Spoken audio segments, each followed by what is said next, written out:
Start off your morning with breaking news on the vaccine front, and vaccine maker Novavax says its shot is highly effective against COVID as well and protects from the dangerous variants. This morning, the company released a large late-stage study in the U.S. and Mexico, reporting its vaccine was close to 100% effective against COVID and more than 90% effective against the variants.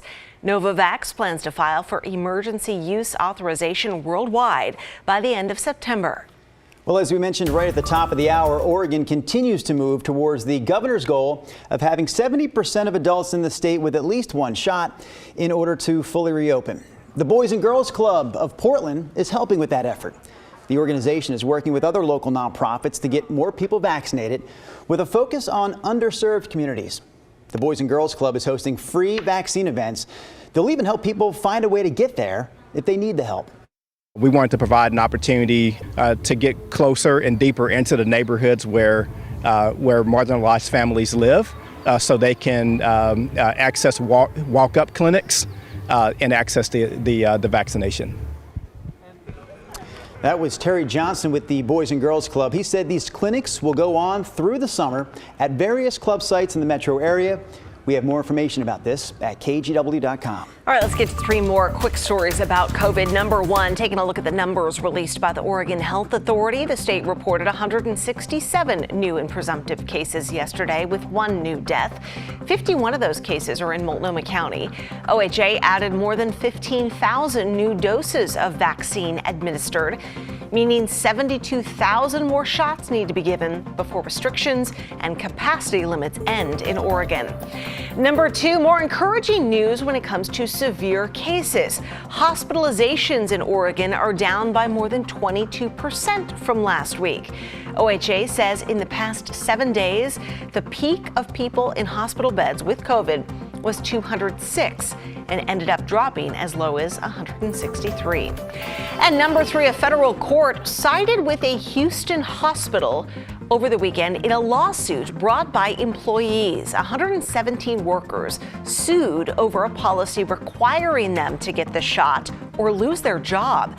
The judge said the workers had no case, adding the policy was made, quote, to keep staff, patients, and their families safer. The lawyer for employees say they will appeal to the U.S. Supreme Court if necessary. And those are your three things to know about COVID right now. Well, let's talk about some really encouraging news when it comes to the fight against cancer, because local patients are part of a national study that could prove to be a huge game changer. Yeah, Galen Etlin learned about the simple test that gives these patients a head start at treatment. Dr. Tom Baer is Deputy Director of the Night Cancer Institute at OHSU, and he's working to solve a big problem. For most cancers, we have no tests at all. He's talking about tests that detect cancers early, before patients have severe cases. Up to now, those screenings only existed for a few types, like colorectal, breast, and lung cancers. But a new simple blood test could expand that list. That looks at tiny amounts of cancer DNA that are spilled into the blood and are detectable, and to pinpoint what kind of cancer or what organ the cancer came from. Dr. Baer is helping lead clinical trials into this early detection test. Early results show the test can find about 50 types of cancer. Cancers for which we don't currently have any means for early detection. Amazing. Sean Sexton is a restaurant owner in Milwaukee. We interviewed him in 2017 when he was battling cancer. Lymphoma had squeezed off the lower left lobe of my lung. Getting diagnosed early on may have saved him. And that's what stands out about this new blood test. It can find cancers in early stages when they're more easily treatable. This could change lives. Yes, that has the promise of substantially reducing the number of folks who die from cancer. Of the thousands who participated in this study nationally, Oregon and Washington had the greatest representation. More trials are needed as doctors follow patients and their progress over the next year. But years from now, Dr. Baer has this hope. This will be viewed as one of the first steps towards a very different way of maintaining our health. But I'm convinced that these types of tests will in the near future become something that's more common and more familiar to people and begin making a difference. Galen Etlin, KGW News.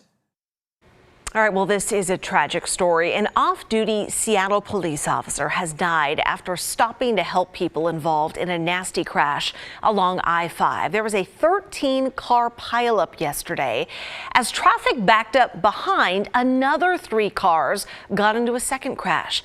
Well, that officer stopped to help after completing her shift. That's when another vehicle hit them. Police say a driver involved in the 3-car collision stole the officer's car and then took off, and that person is still on the run. Losing an officer that simply stopped to render assistance to others simply out of a sense of their duty, only to have their vehicle stolen after being struck and killed, only makes this tragedy that much worse. Really speaks to where we are as a society, where we have such callousness when it comes to loss of life. Seattle police are not releasing the identity of the officer, but they've been with the department for 5 years. Well, another development in the mysterious statue that appeared earlier this year on Portland's Mount Tabor. City officials planning to take down this sculpture known as York, the only black man and slave in the Lewis and Clark expedition party. The location has been vandalized many times since the bust appeared in February, after the previous statue of Harvey Scott was torn down last summer. The Portland arts manager says it has to come down because it's actually made of wood and not bronze like we all thought, so it won't survive the elements as well. They're working with the artist on a possible bronze replacement. 15 new volunteers are officially graduates of Marion County Search and Rescue Academy. For the past 10 weeks, the members did more than 75 hours of training, including survival skills, wilderness first aid, communication, and compass work. The volunteers are an important part of Marion County Search and Rescue to help find missing people.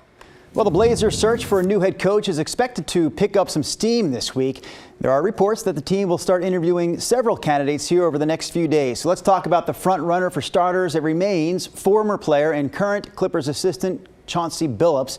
It helps that Damian Lillard is a big fan of his, and Billups has a history with Blazers general manager Neil Olshey. Now, 2 other names also emerged over the weekend. Both of these names, women. Becky Hammond, for one, she's the top assistant coach with the Spurs, and Dawn Staley is the other. She's one of the best female players to ever play the game. She's also the head coach right now at South Carolina, where she led her team to a national title back in 2017. Longtime NBA coach Mike D'Antoni has also expressed interest in the Blazers job, but his teams have usually struggled defensively, and defense is an area that the Blazers say they want to address. And here's one more name. Former Oregon State Beaver and San Antonio Spurs Vice President Brent Barry. He's also expected to interview for the Blazers job. A swimmer who trained for most of his life here in Portland has headed to the Olympics as a member of the Netherlands team. That's right, he's not swimming for Team USA, even though Casper Corbeau spent the majority of his life right here in our neck of the woods. He was part of the Tualatin Hills Swim Club for 9 years. He graduated from Sunset High School, now swims for the University of Texas, but he has dual citizenship in the Netherlands, and again, he managed to earn a spot on their Olympic team. Never thought I would be able to say that, but very happy I can. Very grateful for, everyone supporting me, all my experiences. Couldn't have done it without, 98% of the people I've met in my life. So Casper is still in Texas right now training for the games next month. He'll swim in the 100 and 200 meter breaststroke events. Good luck.